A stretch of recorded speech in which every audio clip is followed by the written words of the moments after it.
The message came from deep space on a cold winter morning. It was not the first time Earth had received signals from alien life. Humanity had known about other species for nearly 50 years now, but this message was different. This message was a cry for help. They were a peaceful species. They looked like tall insects with shiny shells that changed color in the light. They had 6 arms and large dark eyes that showed every emotion they felt. For thousands of years, they had lived on their beautiful home world called Prime. They had never fought a war. They had never needed to. Their world was peaceful and their people were kind. But now they were going to die. Ambassador stood in the Great Hall of the United Earth Council in Seoul. She was smaller than most, and her shell was a pale blue color that showed her fear. Around her stood the leaders of Earth, military officers in clean uniforms, scientists with tired eyes, politicians who whispered to each other in worried voices. Had traveled for many weeks to reach Earth. She had passed through the territories of the oldest species in the galaxy. She had begged them for help. They had refused. She had gone to the Collective, a group of species who worked together. They had also refused. The Empire had laughed at her and told her to accept her fate. No one would help no one wanted to face what was coming. The Hollow did not know how to explain the Hollow to these humans. It was not a creature. It was not a weapon. It was something worse.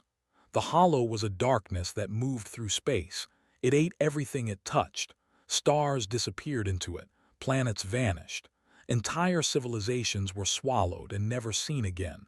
The Hollow did not negotiate. It did not stop. It only consumed. And it was coming for Prime. "We have tried everything," said through her translator device. Her voice shook as she spoke. "We tried to talk to it. We tried to run from it. We tried to surrender to it. Nothing works. The Hollow does not listen. It does not care. It only destroys." The humans listened in silence, could not read their faces. Humans were strange creatures. They had soft skin and small eyes. They only had 2 arms. They seemed weak compared to other species in the galaxy, but there was something in the way they stood that made feel a small spark of hope. Admiral stepped forward. He was an older man with gray hair and deep lines on his face. He had fought in many battles during his long career. His uniform was covered with medals, but his eyes were kind. "How long do you have?" he asked. Shell flickered with despair. 14 cycles. In your time, that is about 3 of your months. After that, the Hollow will reach our world, and then there will be nothing left. She expected the same response she had received everywhere else. Words of sympathy, expressions of regret, maybe an offer of shelter for a few refugees. That was all anyone had given her, token gestures that would not save her people. But Admiral did not offer sympathy. He turned to his officers with fire in his eyes. "Captain," he said to a young woman standing nearby, "how fast can we mobilize the fleet?" Captain was 32 years old. She commanded the carrier Dauntless, one of the largest ships in Earth's Navy. She had short black hair and a scar on her chin from an accident during training. She was known for staying calm even in the worst situations. "Full mobilization will take 2 weeks, sir," she answered without hesitation. "But I can have the first wave ready in 3 days." Admiral nodded and turned to another officer. "Commander, prepare your special operations teams. We leave as soon as possible." Commander Han was a large man with broad shoulders and a serious face. He led Earth's most dangerous missions. His teams went where regular soldiers could not go. He simply nodded and began typing on his communication device. Watched all of this with confusion. Her translator must be broken. These humans could not possibly be saying what she thought they were saying. "I do not understand," she said slowly. "You are coming to help us." Admiral looked at her. His expression was calm, but his voice was filled with determination. "Yes, we are going to stop the Hollow. But you do not know what it is. You have never faced it. The elder races, they have seen the Hollow destroy hundreds of worlds. They say it cannot be stopped. They say it is like trying to fight gravity itself. I heard what they say, Admiral replied. I do not care, you came here asking for help. You are going to get it. Felt something she had not felt in a long time. Hope, real hope, but she still did not understand. Why, she asked. We are strangers to you, we have nothing to offer, we cannot pay you, we cannot fight beside you, we are a peaceful people, we do not even have weapons. Why would you risk your lives for us? Admiral smiled. It was a tired smile, but also a warm one. Because you asked, he said simply, that is enough. Within hours, the news spread across Earth. The needed help, the Hollow was coming, and humanity was going to fight. Watched as the humans began to move. Ships launched from stations in orbit. Soldiers gathered their equipment. Scientists started studying everything they knew about the Hollow. It was like watching a giant machine wake up from sleep. She had asked for assistance. The humans were giving her everything. The galaxy watched in confusion as Earth began to move. Word spread quickly among the stars. The humans were actually going to fight the Hollow. The elder races thought it was a joke at first. Then they thought it was madness. No one fought the Hollow. It was simply not done. They sent a message to Earth. They were the oldest species in the galaxy. They had existed for millions of years. Their message was short and direct. Do not be foolish. The Hollow cannot be defeated. Save yourselves while you can. Admiral read the message and deleted it. On Earth, everything changed overnight. Factories that once made cars and phones now made weapons and ships. Workers who had never touched a gun in their lives learned to build missile systems. Schools closed early so that young people could volunteer. Hospitals trained extra doctors because they knew many would be needed soon. Doctor worked in a laboratory in. She was one of the scientists on Earth. Her specialty was studying stars and space.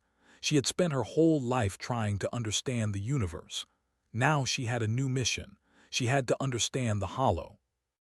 Had not slept in 3 days. Her eyes were red and her hands shook from too much coffee. Around her, dozens of other scientists worked just as hard. They studied every piece of information they had given them. They ran simulations on the most powerful computers on Earth. They argued and debated and sometimes shouted at each other. The Hollow was unlike anything they had ever seen. It was not matter. It was not energy. It was something else entirely. Something that should not exist according to the laws of physics. It is like a wave, explained to Admiral during a video call. A wave of anti-existence. Everything it touches stops existing, not destroyed, not consumed, just gone, erased from reality. Can we stop it? Admiral asked. Was quiet for a long moment. I do not know yet, but I will find a way. I have to. On the other side of Earth, Lieutenant Jin Park sat in a small spacecraft. He was only 24 years old. He had just finished his training at the military academy 6 months ago. He had never been in real combat. But when the call for volunteers came, he was the first to raise his hand. His mission was simple but dangerous. He had to fly close to the Hollow and gather information. The scientists needed data, real data from real observations. Without it, they could not find a way to stop the darkness. The survival rate for these missions was 30%. 7 out of 10 pilots who went close to the Hollow never came back. Jin went anyway. His mother had cried when he told her. His father had stayed silent, but his eyes were wet.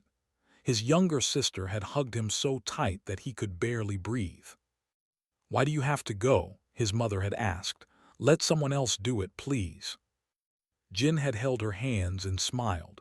Someone has to go first, mother. Why not me? They are counting on us. I cannot sit safely at home while others fight. Now he flew through the cold darkness of space. The Hollow appeared on his sensors like a wound in the stars. It was the most terrifying thing he had ever seen, a perfect blackness that seemed to pull at his soul. He gathered his data and turned back. He was one of the lucky ones. He survived. Back on Earth, Ambassador traveled from city to city. She watched the humans prepare for war. She saw things that made no sense to her. In a small town, she saw an old man named Sung. He was over 70 years old. He had retired from the military 20 years ago. His body was weak and his hair was white, but he had come back to train young soldiers. "You should rest," told him through her translator. "You have already given enough to your people." Sung laughed. It was a warm laugh despite everything. "I will rest when the job is done. Those young soldiers need to learn from someone. I have fought in 3 wars. I know things they need to know. How can I sit at home when they need me?" Did not understand. In society, the old were protected. They were not expected to work or fight. They had earned their peace. But humans did not think that way. Everyone wanted to help. Everyone gave what they could. She saw families donate their savings to buy supplies for the soldiers. She saw children collect metal scraps that could be melted down for weapons. She saw doctors and nurses sign up to serve on the medical ships that would follow the fleet. One evening, Captain found standing alone on a balcony. The ambassador was looking up at the stars. Her shell had turned a deep gray color that showed her sadness and confusion. "You still do not understand us, do you?" asked gently. Turned to face her. "No, I do not. In the galaxy, help is always traded. You give something, you expect something back. That is how it works. That is how it has always worked. But you humans, you give everything, you ask for nothing. It makes no sense." Leaned against the railing and thought about how to explain. "When I was a child," she said, "my house caught fire. My neighbors ran into the flames to save my family. They did not know us well. They had nothing to gain. One of them got badly burned. When I asked him why he did it, he said something I never forgot." "What did he say?" Smiled. "He said, because that is what you do. When someone needs help, you help them. It is that simple." Was silent for a long time. Her shell slowly changed from gray to a soft golden color. It was the color of understanding. "Your species is very strange," she said finally. "Yes," agreed. "We are, but we are also very stubborn, and we do not give up, ever." 2 weeks later, the fleet was ready. 300 ships prepared to leave Earth. Over 100,000 soldiers, pilots, doctors, and engineers. They were heading toward an enemy that had never been defeated. They knew many of them would not come back. They went anyway. The fleet arrived at space after 3 weeks of travel. The soldiers looked out of their windows and saw beauty beyond imagination. Prime was a green and blue world with 3 small moons. Its oceans sparkled in the light of a golden sun. Millions of lived there, unaware that their lives depended on strangers from a faraway world. But behind that beauty was horror. The hollow hung in the distance like a black curtain across the stars. It was larger than anyone had expected. Even from millions of kilometers away, it made the soldiers feel cold inside. Looking at it felt wrong, like staring into a nightmare that was somehow real. Admiral set up a forward base on 7, a frozen moon far from the planet. The moon was covered in ice and the temperature was cold enough to freeze skin in seconds. But it was safe from the hollow, at least for now. From there, the humans could watch their enemy and plan their attack. The first battle came 2 days later. Admiral sent 3 destroyers to test the hollow's defenses. He needed to know what they were fighting. He needed to see how it responded to weapons. The answer was terrible. The destroyers fired everything they had. Missiles, energy beams, nuclear weapons, nothing worked. The weapons flew into the hollow and simply vanished. They did not explode. They did not damage anything. They just stopped existing. Then the hollow moved. It was slow, but it was hungry. Dark tendrils reached out from the main body like the arms of some ancient monster. They wrapped around the first destroyer. Captain Minu was on that ship.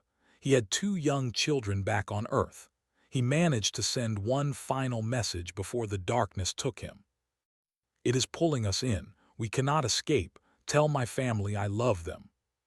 Then his ship was gone, not destroyed, just gone, erased from the universe as if it had never existed. The other two destroyers tried to run. Only one of them made it back. The mood on the base was dark that night. Soldiers sat in silence. Some cried, others prayed. They had known this would be dangerous, but seeing it happen was different from knowing it would happen. Commander led his special operations team on a different mission. He took 20 of his best soldiers into the outer edge of the hollow.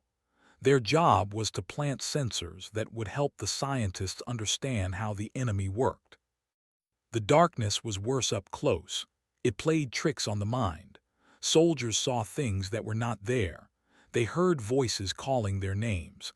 Some of them wanted to fly toward the hollow, drawn by a force they could not explain. Kept his team together through sheer willpower. But when they returned to base, only 11 of the 20 were still alive. "It gets inside your head," reported to Admiral. His hands were shaking and his face was pale. "It makes you want to surrender, to just give up. I have never felt anything like it." They sent another message. Their words were almost mocking. "We told you this would happen. The Hollow cannot be defeated. Leave now while you still can. Save your species. They are already dead. They just do not know it yet." Admiral did not delete this message. He read it to his officers. Then he looked at each of them. "Does anyone want to leave?" he asked. His voice was calm but tired. No one moved. No one spoke. They had come to help they would not abandon them now. In her laboratory on the base, Doctor worked harder than ever. The sensors that Commander had planted were sending back valuable data. She studied every piece of information with desperate focus. And then she found something. "It is not truly a void," she explained to Admiral late one night. Her eyes were bright with discovery despite her exhaustion. "It is a living frequency, a wave pattern that disrupts reality itself, like a sound that cancels out other sounds, but it works on existence instead of noise." "Can we stop it?" Admiral asked. It was the only question that mattered. "Maybe. If we can create a pulse bomb that generates the opposite frequency, it might be able to cancel out the hollow, collapse it from the inside, like noise-canceling headphones but for reality." "What do you need?" "Time, resources, and someone to deliver the bomb to the exact center of the hollow." Admiral was quiet. He understood what she was not saying. Whoever delivered that bomb would not be coming back. A civilian engineer named Lee stepped forward. She was 40 years old with short gray hair and eyes that had seen too much sadness. She had lost her husband and son in an accident 5 years ago. Since then, she had dedicated her life to building things that help people. "I have designed a shielded drone," she said. "It can carry the bomb through the outer layers of the hollow. The shielding will protect it from the darkness for a limited time. But the interference is too strong for remote control. Someone will have to pilot it manually." "A suicide mission," Admiral said quietly. "Yes." Before anyone else could speak, Lieutenant Jin Park stepped forward. He was the young pilot who had survived the reconnaissance missions. He had seen the hollow up close. He knew what it felt like to touch that darkness. "I will go," he said. "No," Admiral replied immediately. "I will not order anyone to die." Jin smiled. It was a sad smile but also a peaceful one. "You are not ordering me, sir. I am volunteering. Someone has to do it. They are counting on us. All those people on Prime. They have families too, children, dreams. They deserve a chance to live." "You will die." "Then I will die helping someone who needed us. Is there a better way to go?" The room was silent. Admiral looked at the young man standing before him. Jin was so young. He had his whole life ahead of him, and he was willing to give it all up for strangers. This was what it meant to be human. This was what they had come here to do. Admiral nodded slowly. "Then we will make sure your sacrifice is not wasted. We will give you the best chance we can." The preparations began immediately. They had only days before the Hollow would reach prime. Every second mattered. Jin wrote a letter to his mother. He told her not to be sad. He told her he was proud to be her son. He told her that some things were worth dying for. Then he prepared to fly into the darkness. The day of the mission arrived. The human fleet gathered in formation around the shielded drone that had built. Inside that small craft, Lieutenant Jin Park sat alone. He looked out at the stars one last time. They were beautiful. He wanted to remember them. Admiral spoke over the communication system. His voice reached every ship in the fleet. Today, we fight for Prime. We fight for every species that the Hollow has destroyed. We fight because it is right. Many of us will not survive this day, but what we do here will be remembered forever.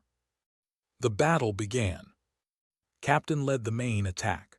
Her carrier, the Dauntless, moved forward with 50 other ships.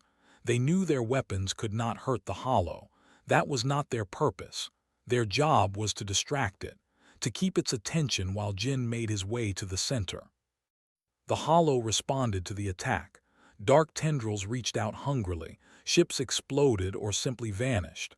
Watched her friends die one by one. But she did not stop. She could not stop. Every second she kept fighting was a second Jin could use. All ships spread out, she ordered through her radio. Make it chase us. Keep moving. Do not let it focus on any single target.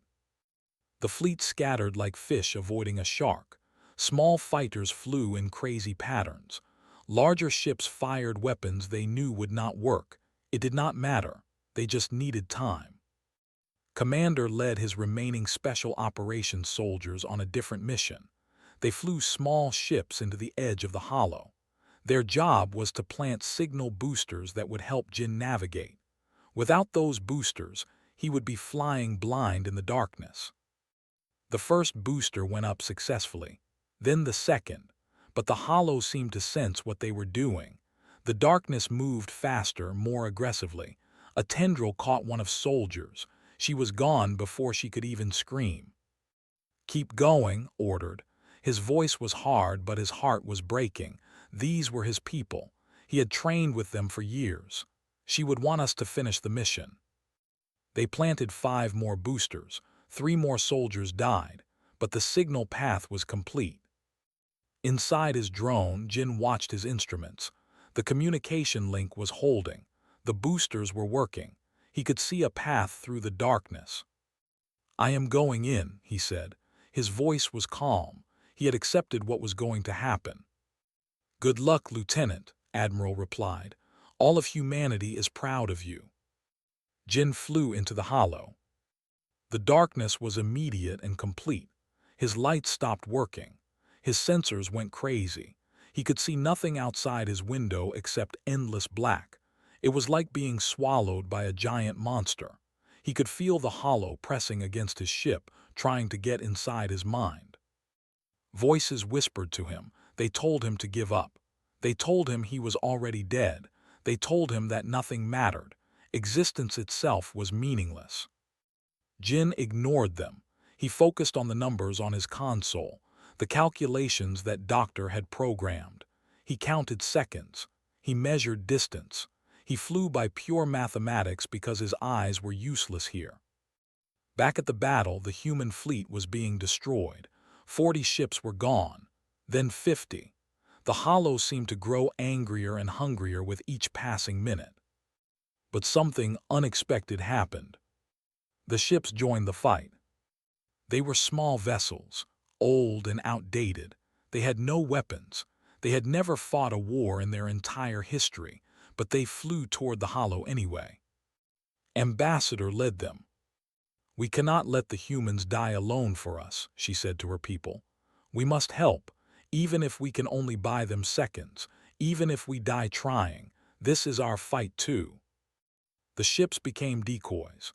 They flew in circles around the Hollow, drawing its attention. They could not hurt it, but they could confuse it. Every tendril that chased them was a tendril not chasing the humans. Admiral watched from his command ship. His eyes were wet. These peaceful creatures who had never known violence were sacrificing themselves for the humans who had come to save them. "Keep fighting," he ordered, "for all of us, for everyone." Inside the hollow, Jin was losing. His shielding was failing. The darkness was seeping through the cracks. He could feel it touching his skin like cold fingers. His ship was falling apart around him. But he was close, so close. The center of the hollow appeared on his dying sensors. It was a point of perfect nothing, the heart of the darkness, the source of all the destruction.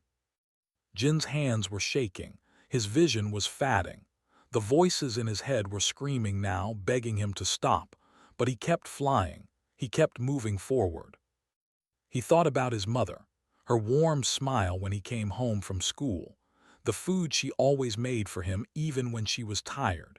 He thought about his father teaching him to ride a bicycle, his sister laughing at his terrible jokes. He thought about the children on Prime. They did not know him. They would never meet him. But they would grow up because of what he was about to do. They would have lives full of joy and love and hope.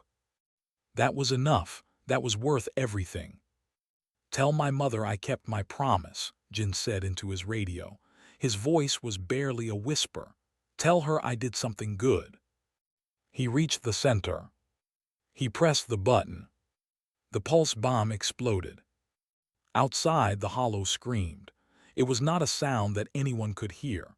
It was a feeling, a terrible shaking that passed through every ship and every person in space.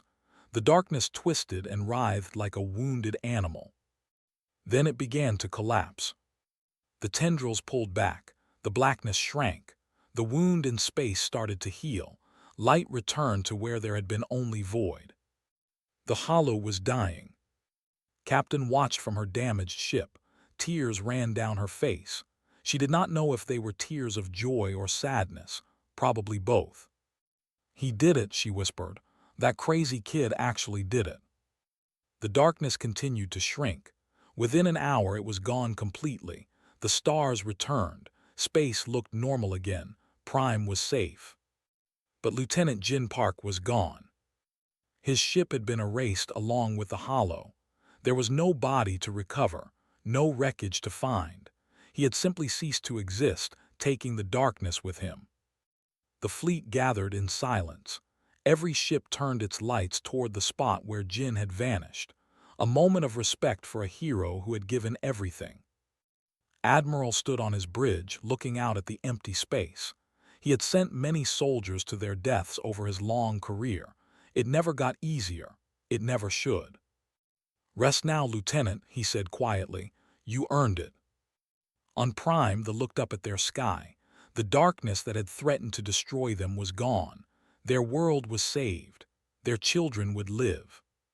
And somewhere among the stars, the ghost of a young human pilot smiled. The battle was over. The hollow was gone.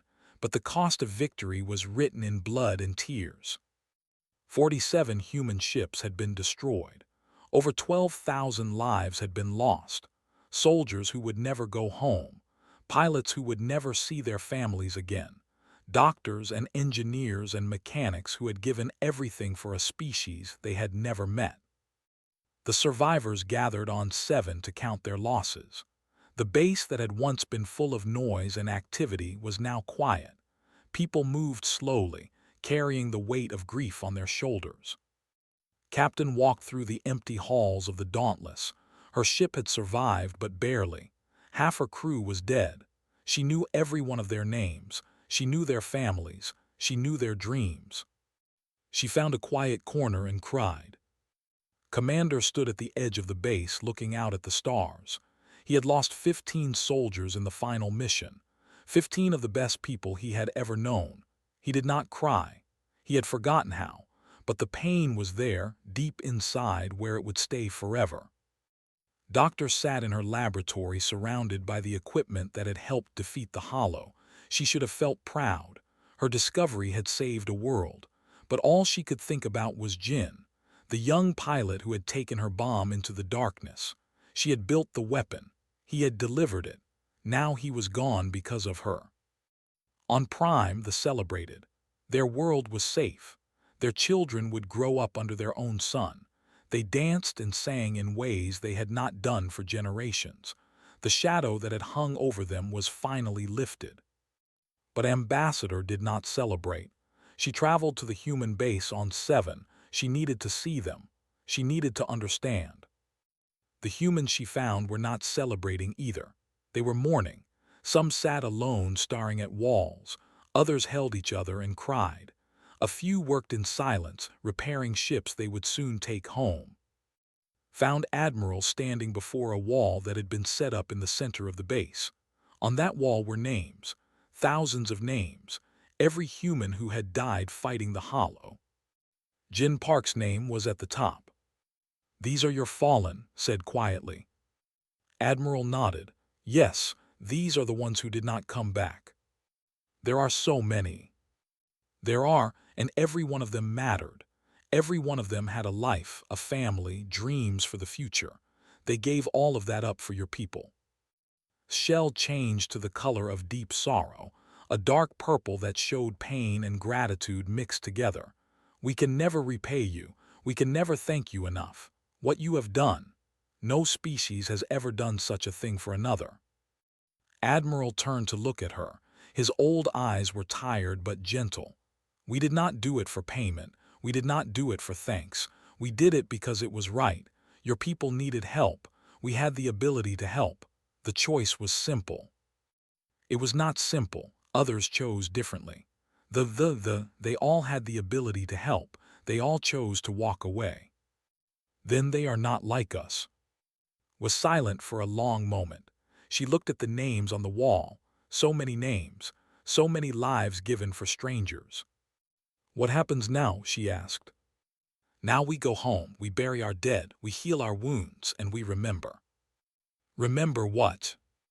Admiral smiled. It was a sad smile, but also a proud one. "We remember that helping others is never a waste. We remember that some things are worth dying for. We remember that when the universe showed us its darkest face, we did not look away." A month later, the survivors returned to Earth. They were greeted as heroes. Parades filled the streets. People waved flags and cheered. But the soldiers did not feel like heroes. They felt like people who had lost too many friends. Memorial services were held around the world. In Seoul, a great wall was built with the names of every person who had died fighting the Hollow. Lieutenant Jin Park's name was carved larger than the rest, at the very top, where everyone could see it. His mother came to the wall every day. She would touch his name and whisper to him. She told him about her day. She told him how proud she was. She told him that she loved him and missed him and would never forget him. Lee, the engineer who had built Jin's drone, came to the wall too. She left flowers. She did not speak. There were no words for what she felt. On Prime, they built their own memorial. It was a great tower of crystal that caught the light of their sun and scattered it across the land. On the tower were carved the same names that appeared on the wall in Seoul. Ambassador spoke at the dedication ceremony. Her voice was strong even though her heart was heavy. "We asked for assistance," she said. "The humans gave us total commitment. They gave us their treasure, their technology, their strength. They gave us their sons and daughters. They did not ask what we could offer in return. They did not calculate the odds. They came because we needed them." She paused, letting her words sink into the thousands of who had gathered. "The elder races told us the Hollow could not be stopped. They told us to accept our fate. But the humans refused to accept it. They taught us something that we had never known. They taught us that some things are worth fighting for. Some things are worth dying for." Back on Earth, Admiral retired from the military. He was tired. His body was old and his heart was heavy. He wanted to rest. But before he left, he visited the memorial wall one last time. He stood there for hours, reading the names, remembering the faces. A small child approached him. She was visiting Earth with her family. Her shell was a bright yellow color that showed curiosity and wonder. "Excuse me," she said through her translator. "Are you one of the humans who saved my world?" looked down at her and smiled. I was one of many. Why did you do it? My parents said you did not know us. We could not give you anything. Why did you come to help? Knelt down so he could look into her large, dark eyes. He thought about all the soldiers he had lost. He thought about Jin flying into the darkness. He thought about everything humanity had sacrificed. Because that is what you do for family, he said. And the moment you asked for help, you became family. The child did not fully understand. She was too young, but she remembered those words. She carried them with her as she grew up. She told them to her own children. They told them to their children. And generations later, when another species came to the asking for help, they did not calculate. They did not weigh the costs. They did not ask for payment. They simply said yes. Because that was what the humans had taught them. When someone needs help, you help them. When someone becomes family, you protect them. When the universe tests your character, you do not flinch. That was the legacy of the humans who had given everything. That was what remained. And across the galaxy, the story was told and retold. The story of the species that did not count the cost. The species that gave total commitment to strangers. The species that changed everything. The story of humanity.